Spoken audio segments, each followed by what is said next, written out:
How to prioritize, pursue goals, and focus when you have many interests. A man who limits his interests, limits his life. Vincent Price. I can't stay still. As a kid, I ran around, misbehaving, climbing everywhere. I was a nightmare for my parents, teachers, and anyone who had to take care of me. One year, my behavior assessment report at school stated, "Leaves a lot to be desired."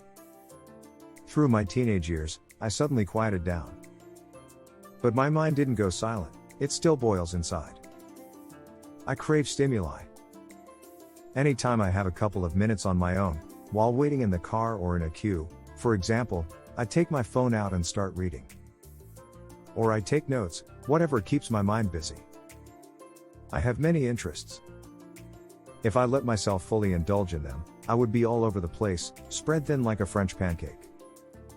Fortunately, I've learned to keep them under wraps, like presents that I can open at will. Although sometimes the wrapping might not hold. I'm only human. I know I'm not alone in my situation. Have you ever asked yourself any of these questions? 1.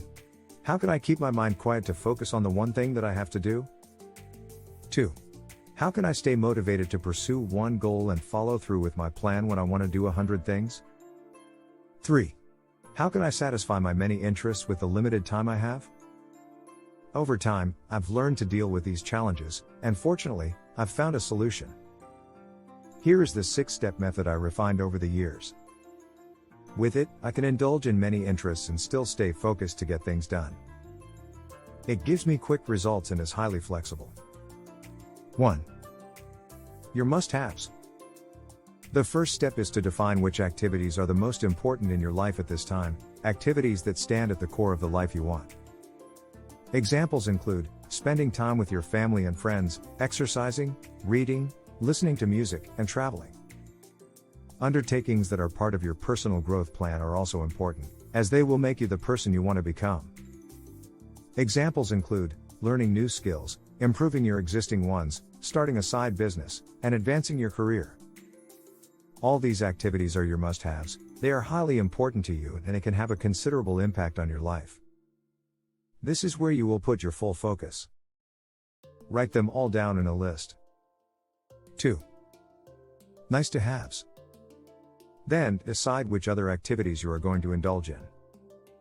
What is important for your entertainment or your craving for knowledge? These activities are typically your hobbies, things you love doing like watching movies, playing games, and reading fiction books. Write down your nice-to-have activities on a second list. 3. Clear the clutter. Our brain is constantly looking for stimulation. And conveniently, our modern society provides it. It will happily bombard our brain with stimuli through app notifications, endless news, emails, and texts.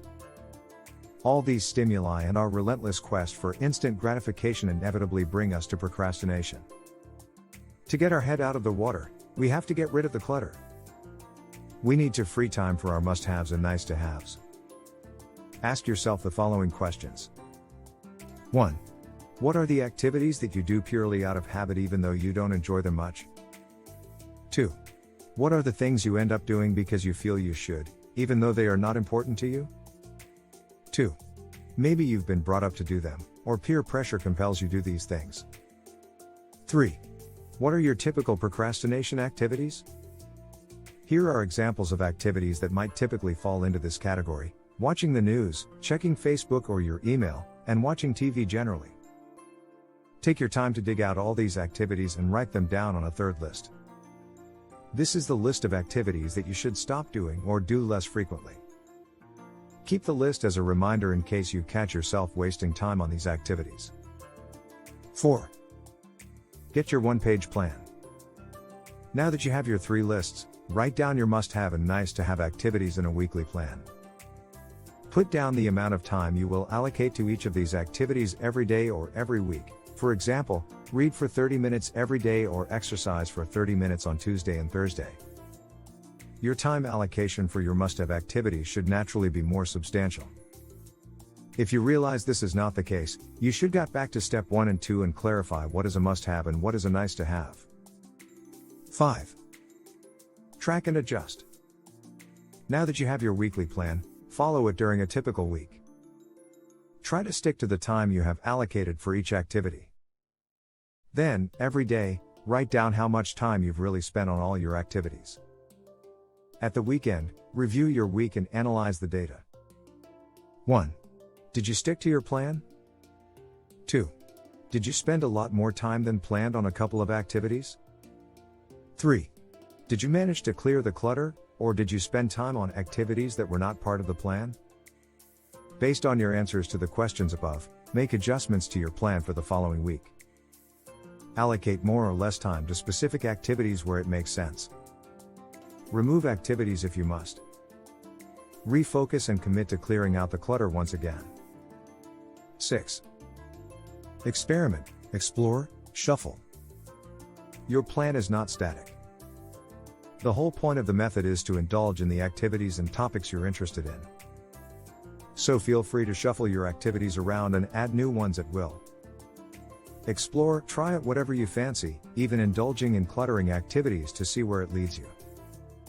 By exploring and experimenting, you will learn more about yourself and what brings you fulfillment. You might discover that one activity that you've wanted to do for a long time isn't that exciting and fulfilling once you indulge in it.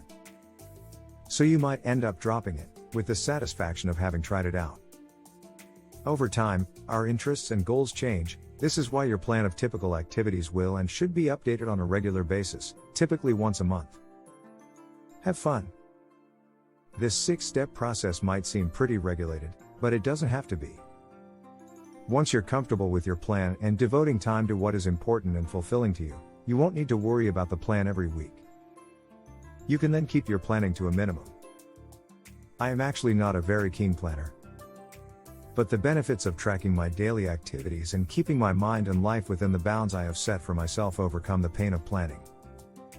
A plan keeps you focused and prevents you from feeling overwhelmed by too many activities.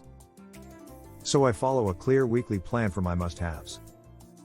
In contrast, my nice-to-have activities are more driven by the daily habits I put in place than a strict plan. Take ownership of the process and shape it to make it fit within your life. As long as you're clear on what you want and committed to discovering yourself while trying new activities, feel free to do whatever you please. Do what keeps you excited and fulfilled. Have fun. Following this 6-step system means that I had to drop, at least momentarily, activities that I love in favor of others that are more important to me right now. I listen to podcasts in the car for my personal growth, which means I don't listen to music during my daily commute. I read more non-fiction than fiction books, even though I love fantasy and science fiction. I have reduced the time I spend playing video games, but they are still in my nice-to-have list. I'm a gamer at the core after all. In short, I had to make choices. I am happy with the outcome. I feel excitement knowing that my activities will keep changing over time. I can enjoy the journey, indulge in my interests, and feed my mind. I don't feel like I'm missing out. The main difference from before is that I'm now in control. I learned to regulate my life to feel more relaxed and focused. My mind thanks me. My wife does, too.